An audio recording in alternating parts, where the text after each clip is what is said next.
할렐루야, 은혜 성산교회 김한기 목사입니다. 어떤 아버지가 고등학교 2학년쯤 되어 보이는 아들을 데리고 상담을 하러 온 적이 있었습니다. 아들은 상담받기가 싫다며 상담실로 들어오기를 거부하고, 아버지는 한 번만 상담을 받자며 문 앞에서 실랑이를 벌이고 있었습니다.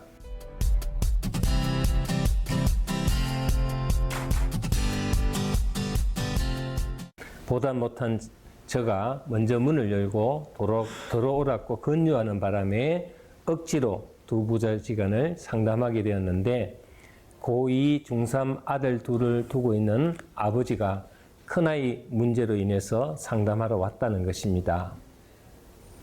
큰아들이 6개월 전부터 갑자기 아무 이유 없이 오른쪽 허리부터 엉덩이와 무릎 위까지 아파서 걸음을 제대로 걷지 못한다는 것입니다.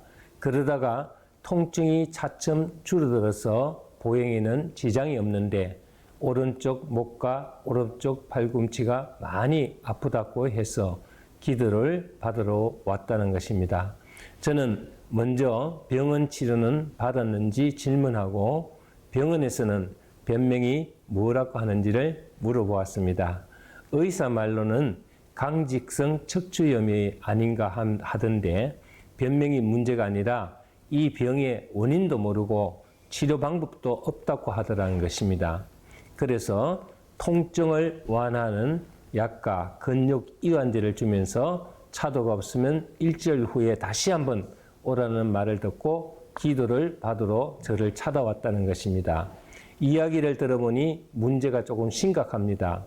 병원에서도 변명이 확실치 않고 치료법도 잘 모르겠다는 말을 듣고 막무가내로 아들을 데리고 왔다는 아버지와 아들에게 기도를 어떻게 해줘야 하는지가 고민이 되었습니다.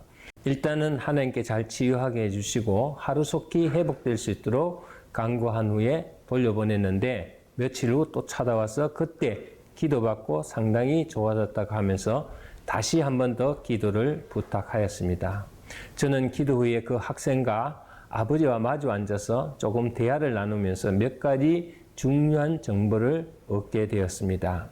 집사님 아들이 학교는 잘 다니고 있습니까? 하고 물었더니 학교는 다니는데 공부는 전혀 안 합니다 하고 답했습니다. 또 질문을 이어갔습니다. 왜 아파서 공부를 할 수 없는 겁니까? 하고 물었더니 그런 점도 있겠지만 그보다도 공부하기가 싫다는 겁니다. 공부하기 싫은 이유는 뭐라고 합니까? 물었더니 대학 가기가 싫다는 거예요 하고 말씀하셨습니다.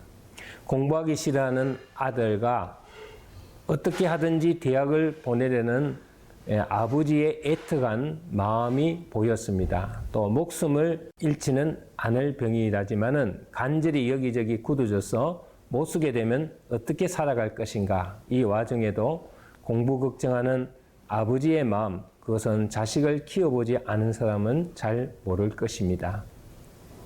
얼마 전에 상담한 젊은 어머니의 모습이 순간 떠올랐습니다. 그 어머니는 7살 된 아이가 하나 있는데 뇌전증으로 말도 못하고 의사 표현도 잘 안 되고 먹여주면 먹고 소화는 겨우 시키는 그런 상태였습니다. 그 어머니는 얼마나 더 살지 모르는 아들을 하루 종일 돌보면서 하루하루 살아갑니다.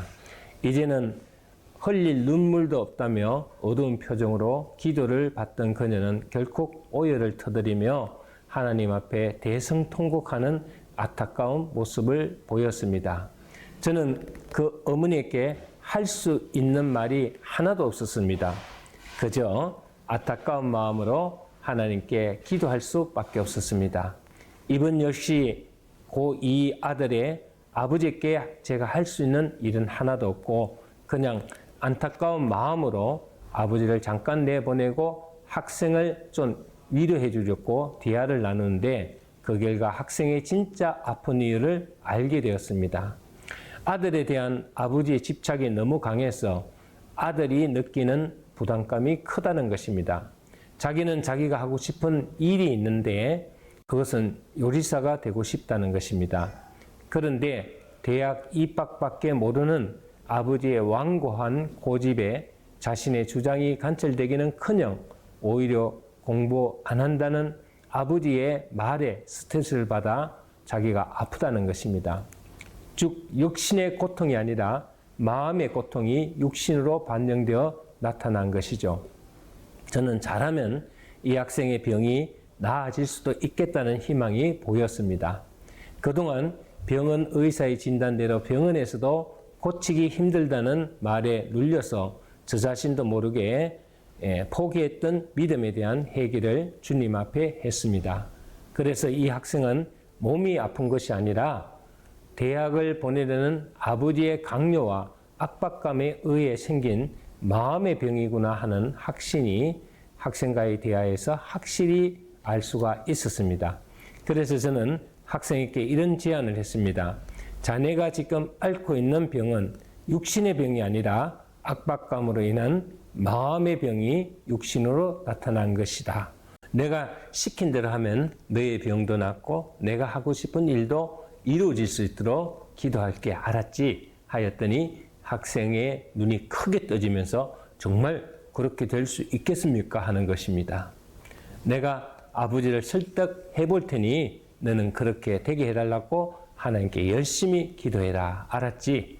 그 후 아버지를 따로 만나서 만일 학생의 병이 치유될 수 있다면 아버지께서 제가 말씀드린 대로 할 수 있겠습니까? 하고 묻자 아버지는 기뻐하면서 아들이 치유되고 낫는다는데 못할 것이 무엇입니까? 했습니다. 저는 아들과 대화를 나누는 것을 소상히 설명하면서 더 이상 아들을 대학에 보내겠다고 아침 저녁으로 몰아붙일 것이 아니라 자기 하고 싶은 일을 할 수 있도록 마음 편하게 한번 밀어주십시오 하고 근면을 했습니다. 그 후 6개월이 지난 다음 고3이 된 아들을 데리고 온 아버지 얼굴이 이전과는 다르게 아주 밝은 모습으로 찾아왔습니다. 목사님 감사합니다. 아들이 이제 거의 정상으로 회복되었습니다. 모든 것이 목사님 말씀대로 내가 아들에게 스트레스를 많이 주어서 생긴 병이라고 하네요. 그래서 아들 말대로 요리학원에도 보내고 공부하는 것에 대해서도 간섭하지 않고 자율대로 맡겼더니 성적도 많이 향상되었고 아이도 보시는 대로 많이 건강해졌습니다 하면서 아주 기뻐하였습니다. 때로는 마음의 병으로 고생하는 분들이 많습니다. 근심 걱정을 많이 하는 분들은 위장이나 소화기 계통에 이상이 생기고 고혈압은 적대적이고 공격적인 성향을 가진 사람들이 많고 옛말에 애간장 탄다는 말이 있듯이 안 되는 일을 무리하게 하면 간이 나빠지고 갑상선은 염려와 불안, 두려움이 많은 사람에게 많이 생긴다고 합니다.